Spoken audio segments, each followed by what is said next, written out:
What is up, everybody? Welcome back to my channel. Today we are here at Lake Julian Disc Golf Course for another Formwork Friday, and today we are talking about something that not nearly enough people are talking about, and that is the Anhyzer throw. Everyone says throw on Hyzer, learn to throw with Hyzer, learn to do this. It's the most reliable shot in disc golf.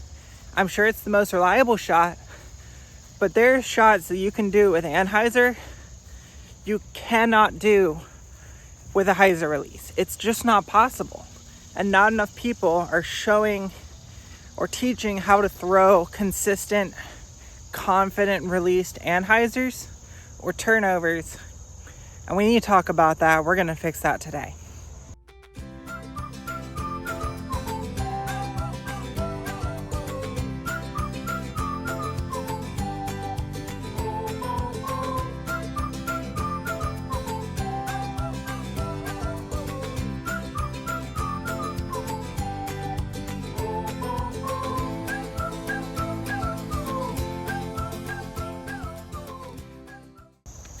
So we're gonna hit you with the basics right here now.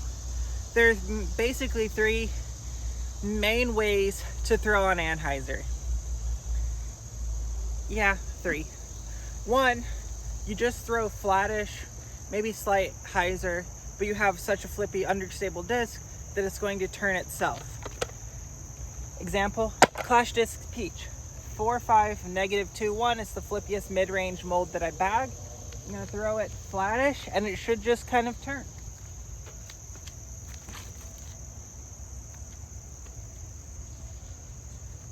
I didn't really do a whole bunch to try to throw that on Anhyzer. I just made sure that I didn't throw it on Hyzer, and it turns and holds that pan. The next way, that is what I used to do for so long, and the reason that I love the Rock 3 and the Star Eagle, is I would do a torqued Anhyzer. So I basically threw like it was a Hyzer throw, and at the last second I literally just torque my wrist. It puts it slightly more nose down and it gives it more of an Anhyzer angle, and the result ends up something like this. We're gonna go with the Hex 5.5 -1.1, so if it gets on the Anhyzer, typically it tends to hold it.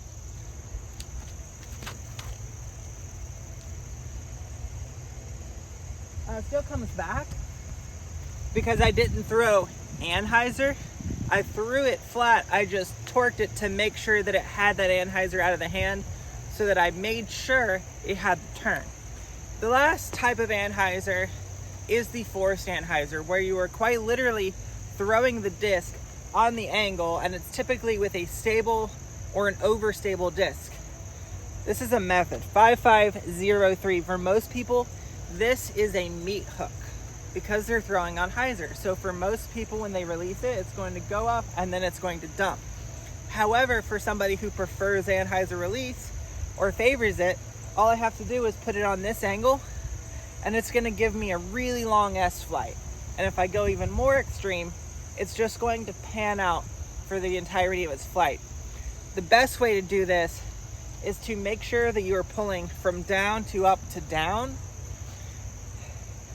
basically creating, some people call it the hula hoop, where you want to have your arm in that hula hoop motion around your body. Same idea. You're making the hula hoop, but instead of having it on Hyzer or having it middle, you're throwing it up. The biggest thing to remember here is you want to follow through down.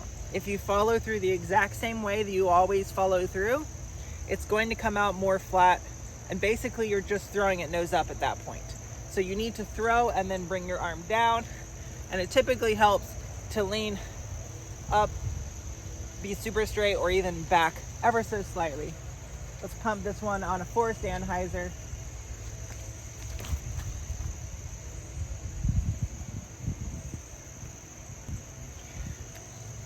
You put it on an Anhyzer, right? You can take super overstable discs, because this is a Mutant 5304. It is my meat hook of a mid-range, and I can put this on forced Anhyzer and get it to flex.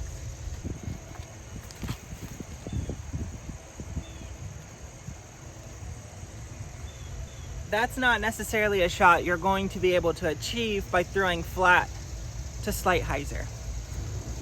And then you get to a hole like this, where everyone mainly traditionally uses Anhyzers and turnovers as scramble shots, or they're throwing on Anhyzer because they're trying to throw a roller.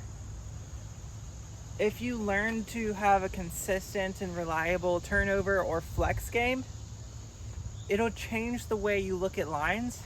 So whereas most people are either trying to throw right dead center through the middle of the gap or trying to throw a forehand,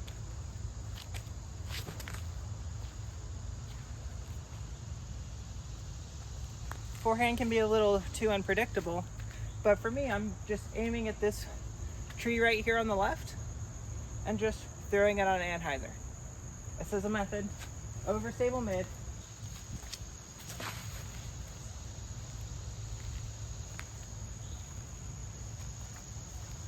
Super simple, super easy. You're not trying too extra hard. You're basically throwing the same amount of power. You're just throwing it on a slightly different line, and it's gonna give you more shot shape options. Now, the reason why it's important to learn how to throw on Anhyzer is because you do get a different shot shape. You can throw a flippy disc on Hyzer and get the same shot shape, but if you're in a tight-wooded tunnel, sometimes it needs to turn before the flippy disc is going to turn.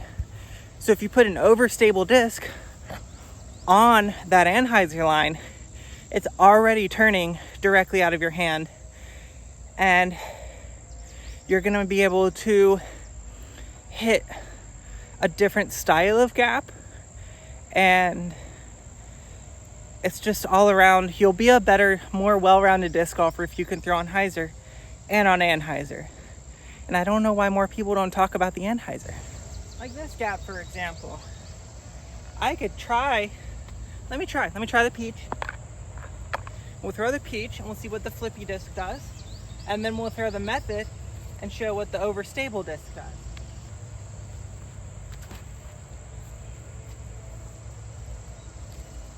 It was the turn, but because it's understable, you don't want it to burn over too much, so you don't turn it out of your hand. So it's going to be a more of a gentle and longer pushing turn, but it's going to hold it for the whole flight. However, if you take an overstable disc and you put it on the Anhyzer angle, it's going to turn more and then also flex back more. So it's a different shot shape, and for this hole specifically, I do actually like the slightly overstable disc because you can pull it more past the trees and then you have more space to fade out there in the open.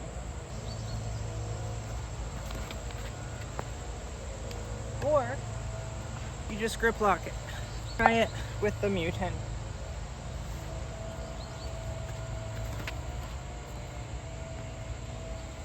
Now, if I'd done that with the method, it would have been absolutely parked and it would have been a beautiful shot.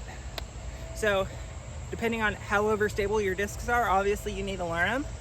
But try practicing, get them from here, and try to keep the elbow above the wrist so that it can really whip through. And it's gonna give you more of that turn on your disc. Now, another thing that people don't really talk about with the Anhyzers is the fact that Hyzers climb and Anhyzers fall or drop. So if you take a disc and you throw it on that backhand Hyzer, it's going to kind of rise up in the air for a little bit and then it's gonna fall. It's gonna get this nice, smooth, arcing motion. However, if you throw an Anhyzer, for some reason, if you spin a disc this way and put it on Anhyzer, it wants to fall. But if you spin a disc this way on Hyzer, it wants to rise. I'm not sure why. I'm not sure exactly the science behind why it does that. But if you can learn to throw on forced over Anhyzers and torque over on your Anhyzers, you're actually going to be able to throw more low ceiling gaps and get full flex shots, because after it fights out of the Anhyzer and it's close to the ground, it's actually going to rise up again. It's a crazy look to a flight. You can actually get a disc to drop and then rise and then drop again. It's crazy. I don't know why they do that. Physics is weird sometimes, but it does happen. But that's why certain players like Calvin Heimberg, who throws a lot of Anhyzers and a lot of forced over shots, throws such low ceiling gaps so well, because he's throwing them on the Anhyzer angle. He's getting them on that angle pretty quick, and then they're not gonna rise into the ceiling. They're gonna stay low for all of the flight. And he can throw like 500 feet, like 4 feet off the ground, It's pretty incredible. I can't do that, but I can throw the low ceiling shots because I taught myself how to throw Anhyzers. Remember, the biggest thing is release point is high, follow through is low, versus the Hyzer where the release point is kind of center to low and release point is high. It's a very different style, and you do have to think about it when you're doing it, otherwise it's probably going to correct into what you're more comfortable with.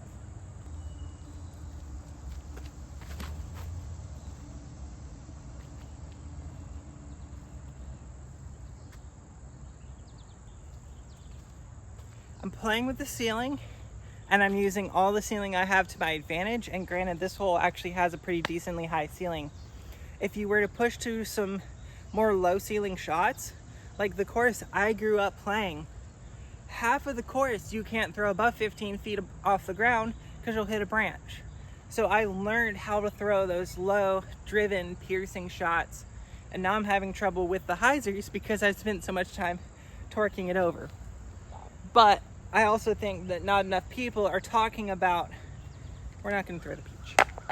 I don't think enough people are actually talking about forcing over on your shots and torquing them and throwing them on Anhyzers because it's less reliable, so nobody wants to teach it.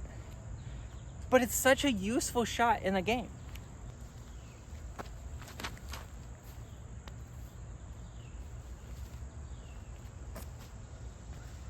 Now I kind of cut rolled out back to the middle. It's not a method. It's not going to fade if I throw it like that, which is kind of why I had troubles with the hex when I first started throwing hexes, was because I was throwing like that all the time. I was taking my methods and my rock threes and just torquing them, and they would hold straight for a very long time because of how hard I was torquing it over.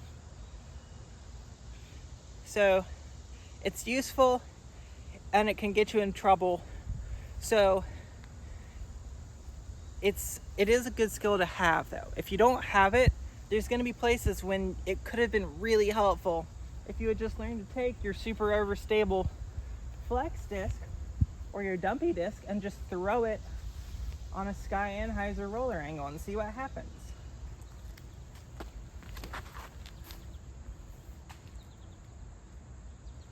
And it still faded. I know it's really hard to see because the shadows. I guess all this to say, Hyzers are great, Hyzers are amazing, and they're very predictable, and it's the most reliable shot in disc golf.